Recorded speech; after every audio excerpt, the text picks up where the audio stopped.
सो hi everyone.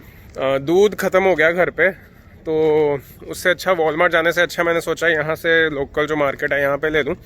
यहाँ थोड़ा महंगा है, यहाँ $7 का दूध है, 7.5 का, मतलब $2 महंगा है जो यूजुअल प्राइस होता है फ्रेश को वॉलमार्ट से। अब मैं वहाँ जा रहा हूँ जहाँ पे एक्चुअली $1 महंगा है, तो मतलब मैं 1500 अपार्टमेंट के खर्च के में यहाँ मैं $1 बचा रहा हूँ अभी।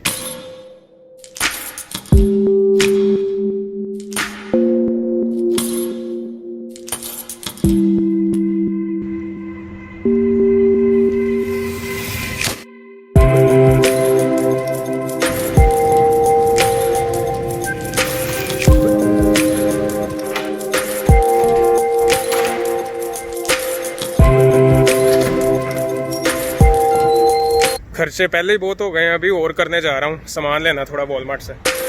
तो यहाँ बिल्कुल घर के पास ही 3 बसेस यहाँ रुकती हैं, वो वाले बस स्टॉप पे 5 बसेस रुकती हैं, तो हर जगह के लिए डायरेक्ट बस मिल ही जाती है, इसलिए मतलब कार लेने की भी इतनी ज़रूरत फील भी नहीं हो रही। लेकिन जो मंथली बस पास है वो $100 का है, मतलब $90 का है। वैसे $5 एक्स्ट्रा काट के लेते हैं ये, तो $95 का। बस आ गई, 1 सेकेंड।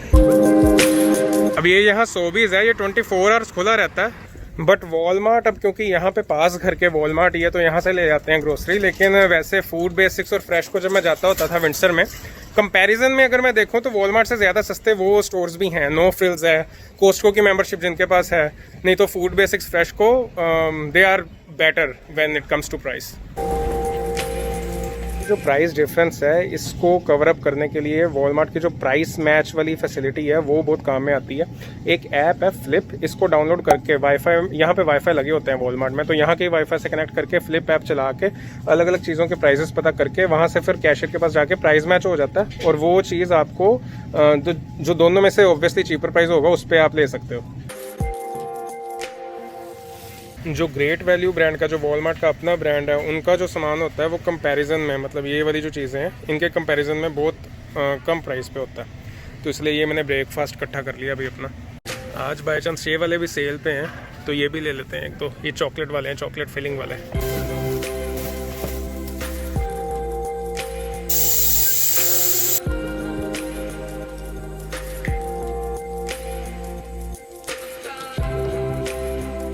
हाँ जी, तो ये है जी रिसीप्ट।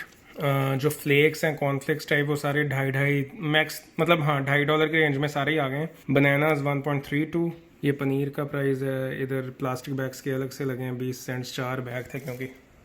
लेटेस्ट का मैंने प्राइस मैच करा लिया था, और जो टोटल बिल बना वो बना $46.66। और ये जो छोटे छोटे खर्चे हैं जो हर हफ्ते होने ही है, $50 आप फ्रेश को वॉलमार्ट डॉलर में कभी भी जाओगे तो $50 तो आप लगा के चलो होना ही खर्चा, मेरा हो रहा है क्योंकि।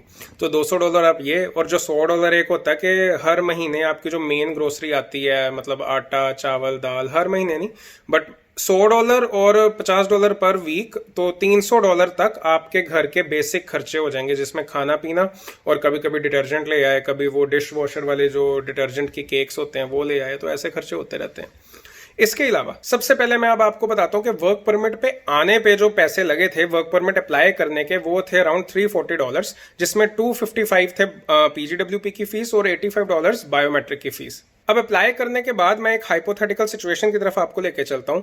फॉर एग्जांपल, अगर नॉर्मली आप कहीं पार्ट टाइम जॉब कर रहे थे, वहीं पे आप फिर फुल टाइम जॉब कर रहे हो एज ए सुपरवाइजर, और उसी शहर में उसी घर में हो, तब तो आपके ज्यादा खर्चे नहीं होंगे। बट इस सिचुएशन में, जो मेरे वाली सिचुएशन है, उसमें है कि आपकी पढ़ाई खत्म होने के बाद आपकी जॉब लग गई है फुल टाइम, और वो किसी दूसरे शहर में है, तो दूसरे शहर जाने का खर्चा, वहां पे घर ढूंढने का खर्चा, वो भी सब कुछ अब आने वाला है। तो वर्क परमिट अप्लाई करने के $340। फिर जब आपने नए शहर में आना है, मैं अज्यूम कर रहा हूँ कि अभी बाई चांस अगर कार नहीं है, जैसे मेरे पास नहीं थी, मतलब मेरे एक्सपीरियंस में जो खर्चे हुए हैं मैं वो बता रहा हूँ। तो जो राइड करा के आया था मैं, मतलब मेरे किसी फ्रेंड के पास, या kijiji पे भी आपको बहुत सारी एड्स मिल जाएंगी जहां पे कैरावन, डॉज कैरावन या SUV टाइप साइज की कोई कार है, उसमें सारा सामान अपना डालो और नए शहर में आ जाओ।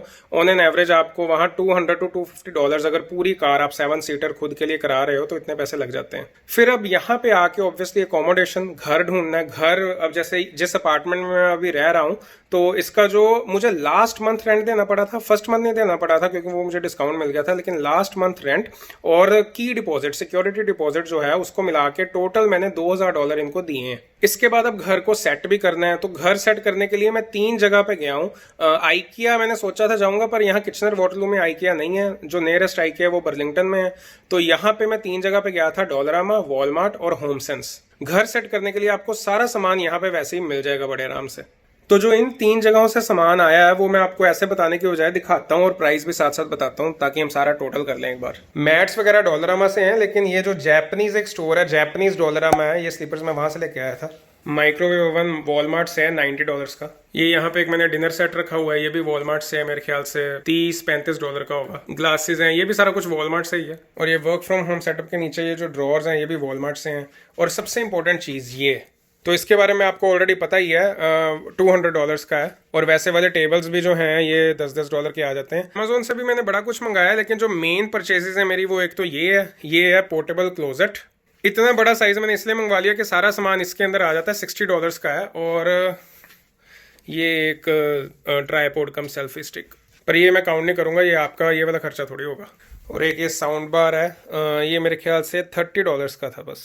मिरर ये वाला वॉलमार्ट से मिल जाता है $10 का। तो सारा अगर मोटा मोटा हम कैलकुलेट करके देखें तो वॉलमार्ट से सामान आया $300 का, अमेजोन से तकरीबन $100 का, डॉलरामा से भी $100 का। और भी बड़ा खर्चा है, मतलब इससे ज्यादा ही हुआ होगा, लेकिन ये बेसिक है कि $500 का ये सामान तो आएगा ही आएगा। तो मैंने बड़ा कुछ कैलकुलेट भी नहीं किया। जो बर्तन लाया था मैं वो भी मेरे ख्याल से $50-60 के थे। ये कुशंस हैं ये वाले, ये $25 के 2 मतलब पेयर आ गया था। तो 500 भी आप मतलब 600-700 लगा के चलो। तो नया अपार्टमेंट सेट करने के लिए इनफैक्ट मुझे ये अमाउंट ठीक लग रही है, रीजनेबल, क्योंकि थैंकफुली ये फर्निश्ड अपार्टमेंट था। मुझे ये काउच का या टेबल का, डाइनिंग टेबल, बेड, मैट्रेस, ये सारे खर्चे नहीं करने पड़े, अप्लायंसेस सब कुछ मिल गया।